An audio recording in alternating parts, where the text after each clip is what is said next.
Hi. Today we're going to talk about a problem that can happen a lot when you're doing a video recording, and it's fortunately one that has an easy solution.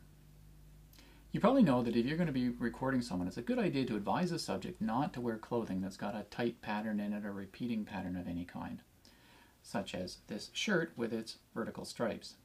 The reason is that the pattern in the material can interact badly with the pixels in the video image and create unpleasant patterns, moire effects, and kind of flickering and shimmering as the subject moves around. Now let me surprise you a little bit, because in this case we're recording high definition. We're going to reduce the size of the image quite a lot to distribute it over the web, and yet we still get these effects that look kind of like low resolution problems. However, it's that reduction in image size when the problem actually occurs. In this case, we're going from high def down to 640 by 360, which is 1/3 of the original image size. When we do the encoding and do the resize down to that smaller size, the encoder really should do the right thing in terms of picking out the pixels, one out of every three, and smoothing them out in such a way that you don't get these blocky effects.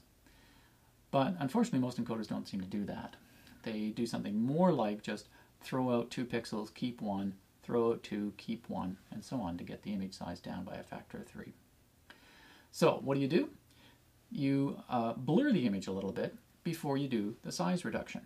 It's important to do it before the size reduction and not after, because afterwards it's too late. In the case of using Premiere Pro, and this particular example where we're reducing the image by a factor of 3, we apply a Gaussian blur, and we choose a blur radius of 3. Having applied that now, you'll see that the artifacts that you were seeing in my shirt have gone away, even though I'm moving around and it's just not happening.